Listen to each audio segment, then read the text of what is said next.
I know Dre is proud to pass on the torch to him. Snoop's down to pass on the torch. Nipsey, and he is leaving a great legacy for LA.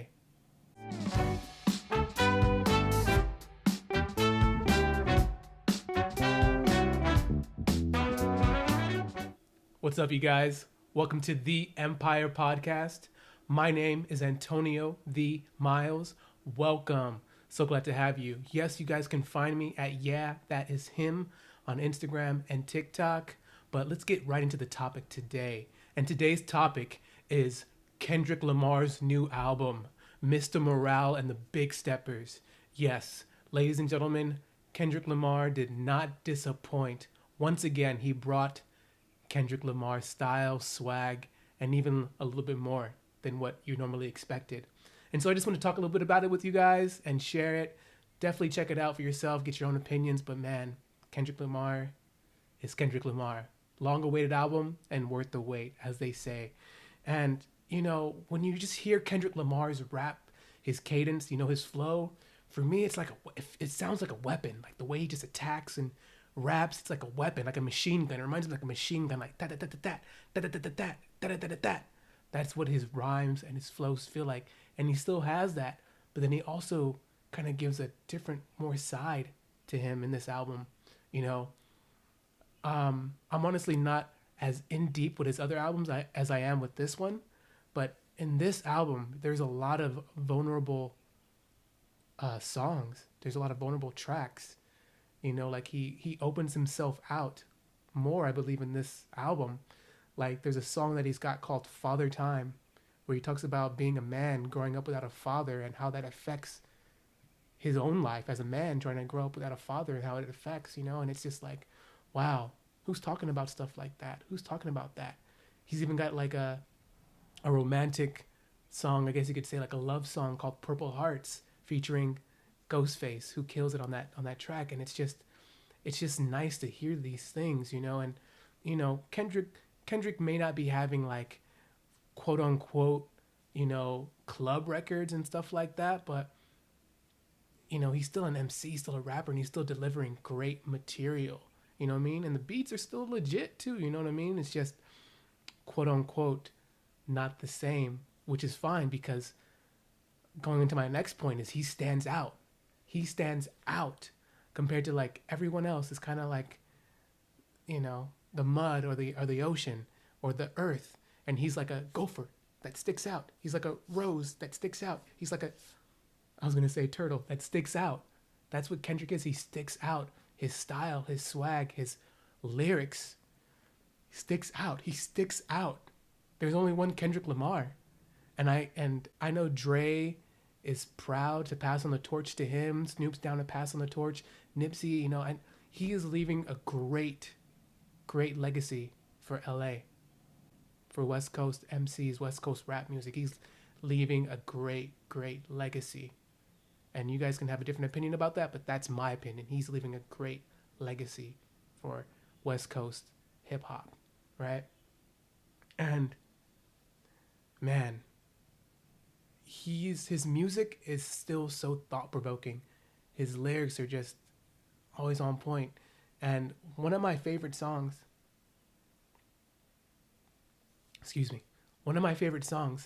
on the album is We Cry Together. And oh my goodness, that album shows the dynamics between men and women today. It could be past, but it's definitely showing modern men and women fighting, arguing. I'm gonna tell you right now, when you listen to that track, We Cry Together, it's gonna shock you. You're gonna be in shock when you hear it, because you're not gonna be used to it. You're gonna be in shock. You're gonna be in shock when you hear it, and you're gonna be like, oh my goodness, this is wild. But it's true. You're gonna listen to it, and you're gonna be like, wow, this is factual. I can't deny how factual this is. This is factual, right? But it's just heartbreakingly true, and such a great album, such a great perspective, such a great track. And honestly, I don't think anyone has made a track like that one to date, and that's Kendrick Lamar again sticking out. And that you realize as Kendrick Lamar gets older and we stay with him that he's intentional on what he does, right? He's intentional with what he does. For example, uh, he came out not too long ago with the music video for The Heart, right? The Heart Part 5, right? And that music video, when I first watched it, I was like, it's just a picture of him. Just a picture, just a video of his face. What is this? And then as you keep on watching, you'll notice something happens as the face changes. And it's groundbreaking. It's amazing. Even if we look at the cover of his album, which we know he has his foot in it, because even on even on his other music video, N95, he's the director in it. He's co-directing in it. You know, and there's a picture there's a scene where a baby has to choose, where a young boy, I believe it is, young black boy has to choose which baby, the white baby or the black baby, and chooses the white baby, which is an old test that was done in the 70s to say which baby's prettier, which people are prettier, which baby's ugly. And so these things are intentional, what he does. And so going back to the album cover, I know he has his hand on it because it's intentional. If you take a look at the album cover, the first thing that you'll notice, one of the first things that you'll notice is you'll notice that Kendrick Lamar has a crown of thorns around his head. Crown of thorns around his head, right? Who do we know that represents the crown of thorns? The Savior, right? Jesus Christ, right? For a lot of men and people, that is the person with the crown of thorns. So in this album cover, he's saying that like he's the protector, he's the savior, you know, and at least, maybe not of everybody, but of the people in that picture, which is his family, right? Or the family that's represented in that picture, right? And you can also see that he's definitely the protector because in his back pocket, in his back, he got a pistol. He got a pistol ready to take down anybody trying to knock him down, right? And then what's interesting, and this is just my perspective, people. This is nothing factual. This is just my perspective. Just want to clarify that, okay? If you look on the walls, there's 4 main, like, what they call, like, you know, when you make a hole in the wall, you plaster over it. There's 4 of them, as if there was gunshots, right? That came in and you had to plaster over those gunshots, right? And how many people are in the room? 4, right? And you can easily create a straight line from any one of those things. You can find a straight line and connect it to each one of those people in the room, right? It's showing a strong black family and a man protecting, a woman nursing, right? And not only do you recognize the family, but the most prominent thing that you see in that picture is the child that Kendrick is holding, staring right at you, saying, I see you, I see you, I see you, right? It's brilliant. It's great. And it's probably deeper than that. It's probably less deeper than that. But that's just how I wanted to do it, because there's nothing that's put for the media, for the mainstream audience by accident, right?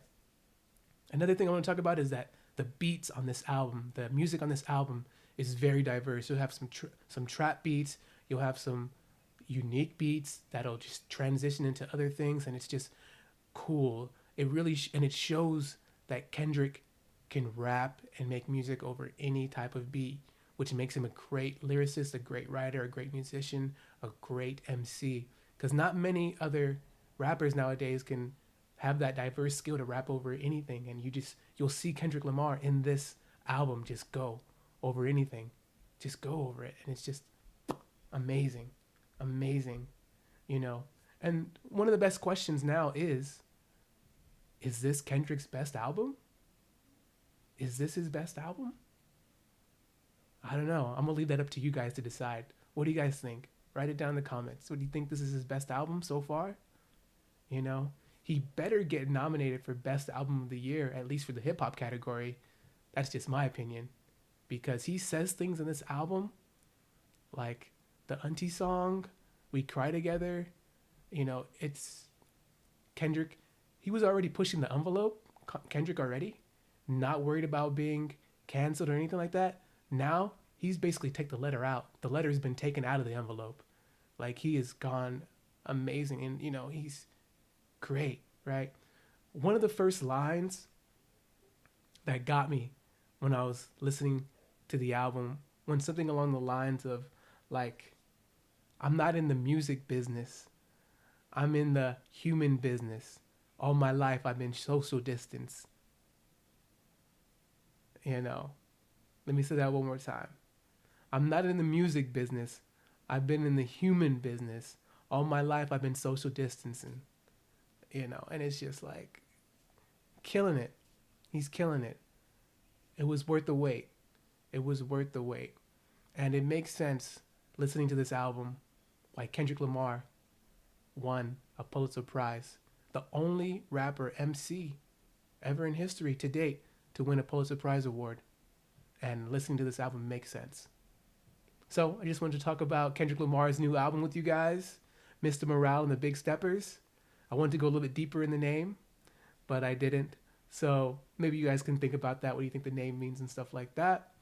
But other than that, my name's Antonio D. Miles. Stay tuned. Catch you guys in the next one. You can follow me on Yeah, That Is Him on Instagram, TikTok. Please like the video, subscribe to the channel, comment, share. If you have anything nice to say, please say it. Please say it. Because we're about good vibes here, people. We're not trying to do anything bad. And one last thing. I got an amazing ebook coming out very soon called 10 Things That Your Parents Should Have Taught You But Didn't. So stay tuned for that. All right, you guys? Again, like the video, subscribe, comment, all that good jazz. And other than that, thank you guys for listening. Thank you guys for tuning in. And I will catch you guys on the next one. Peace.